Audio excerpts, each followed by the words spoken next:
إن الحمد لله نحمده ونستعينه ونستهديه ونسترشده ونعوذ بالله من شرور أنفسنا ومن سيئات أعمالنا من يهد الله فلا مضل له ومن يضلل فلن تجد له وليا مرشدا أشهد أن لا إله إلا الله وحده لا شريك له له الملك وله الحمد يحيي ويميت وهو على كل شيء قدير وأشهد أن سيدنا وحبيبنا وقرة أعيننا محمدا عبد الله ورسوله وصفيه وخليله خير نبي اجتباه رحمة للعالمين بعثه صلى الله وسلم وبارك عليه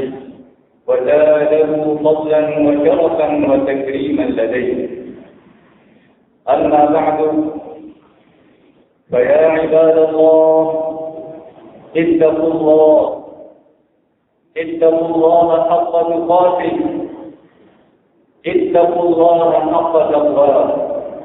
قال الله تعالى: يا أيها الناس اتقوا ربكم إن زلزلة الساعة شيء عظيم. Sidang jemaah yang dirahmati Allah Subhanahu wa taala, bertakwalah kepada Allah dengan sebenar-benarnya, junjungilah segala perintahnya dan jauhilah segala larangannya. Cintailah Dia dan cintailah kekasih dan Nabi-Nya Muhammad sallallahu alaihi wasallam. Laksanakanlah segala sunnah baginda sallallahu alaihi wasallam. Suatu hari seorang pemuda datang bertemu dan bertanyakan saya satu soalan.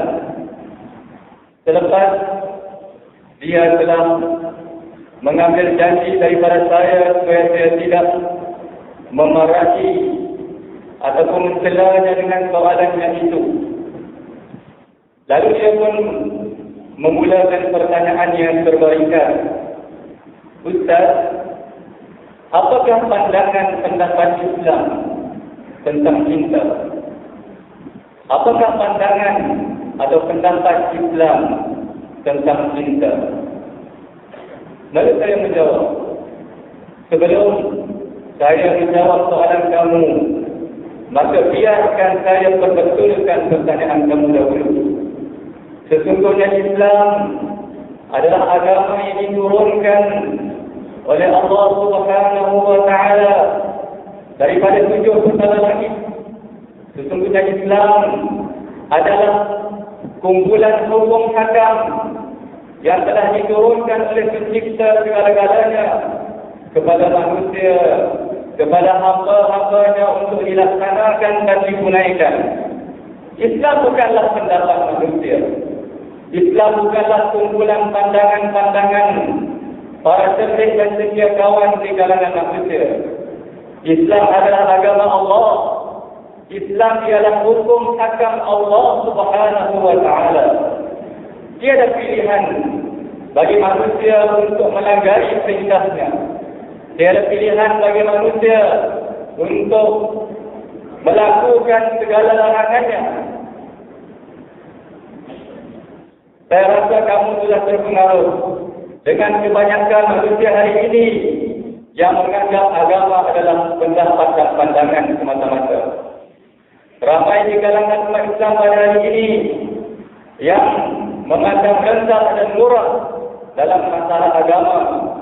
Mereka berani bercakap memberi pandangan mereka sendiri tentang agama, walaupun ilmu pengetahuan mereka tentang agama amat cetek. Walaupun kadang-kadang surah Al-Fatihah pun tidak ditekuni, bacaan Al-Quran pun tunggang langgang, tetapi masih berani untuk memberikan pandangan dan fatwa dalam masalah agama. Belajarlah dulu, rasailah keperisan kesusahan menuntut ilmu agama seperti mana yang telah dirasai oleh para ulama. Kemudian barulah bercakap, barulah memberi pandangan. barulah menunaikan hukum hakam, menyampaikan hukum hakam Allah Subhanahu wa taala. Lalu pemuda itu pun menjawab, sebenarnya maksud saya ialah seperti mana yang Ustaz sebutkan. Bukannya maksud saya Islam ini adalah pandangan manusia, tetapi Islam adalah saya nak mengetahui apa hukum Allah Subhanahu wa taala dalam masalah cinta. Lalu saya pun memulakan jawapan saya. Allah Subhanahu wa taala berfirman di dalam Al-Qur'an Al-Karim, A'udzu billahi minasy syaithanir rajim. La yukallifu Allahu nafsan illa wus'aha. Allah tidak memberati dan membebani satu jiwa pun dengan perintah atau larangan yang tidak mampu untuk dia lakukan. Allah tidak akan membebani manusia melainkan sekadar apa yang mampu dilakukan olehnya. Lalu Islam tidak menghukum dalam sesuatu perkara yang keluar daripada diri manusia tanpa kehendak dan keinginannya. Islam tidak pernah berkata kepada hamba-hamba Allah, Islam tidak pernah berkata kepada manusia, jangan kamu lapar, jangan kamu membenci, jangan kamu marah, jangan kamu cinta dan sayang, kerana ini adalah perasaan-perasaan hati dan kehendak-kehendak diri manusia yang di luar kawalan dan kemampuannya untuk menguruskan. Tetapi Islam, hukum akan Islam adalah berkaitan dengan perkara yang manusia ada pilihan untuk melakukan atau meninggalkan. Islam tidak berkata kepada kamu jangan lapar, tetapi Islam memerintahkan kamu, melarang kamu, apabila kamu lapar janganlah mencuri. Islam tidak berkata kepada kamu supaya jangan membenci, tetapi Islam berkata kepada kamu jika kamu benci, maka janganlah kamu berlaku zalim, tapi tetaplah berlaku adil. Islam tidak berkata kepada kamu janganlah kamu bercinta, janganlah kamu bermain-main cinta, tetapi Islam tidak berkata kepada kamu janganlah kamu sayang atau cinta, tetapi Islam berkata kepada kamu apabila kamu jatuh cinta, maka janganlah kamu melanggar perintah Allah, janganlah kamu melakukan maksiat. Apabila kamu terjatuh cinta, maka janganlah kamu belakangkan perintah Allah Subhanahu wa taala. Lawanlah nafsumu. Itulah hukum hakam Islam dan rahmat Allah Subhanahu wa taala terhadap manusia.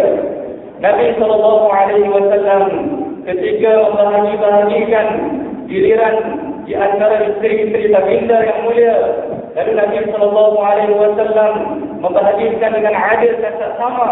Kemudian Nabi bermunajat kepada Allah Subhanahu wa taala, Ya Rabb, Allahumma hadza fima amlik, fala talumni fima tamliku wala amlik.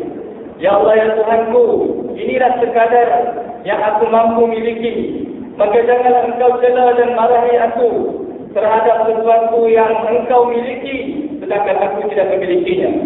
Jadi dimaksudkan oleh Rasulullah SAW ialah kecenderungan hati baginda terhadap Siti Aisyah radhiyallahu anha yang melebihi isteri-isteri yang lain.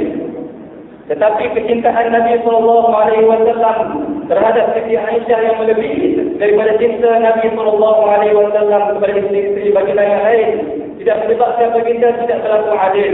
Bahkan baginda SAW tetap berlaku adil terhadap sesama isteri baginda.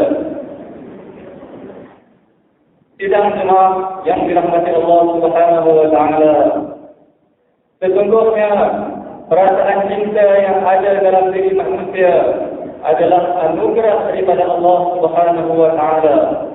Adalah satu hajat yang Allah Subhanahu wa taala tanamkan dalam jiwa setiap manusia. Ia adalah ibarat cahaya pelita yang menyinari sebuah bilik yang kegelapan.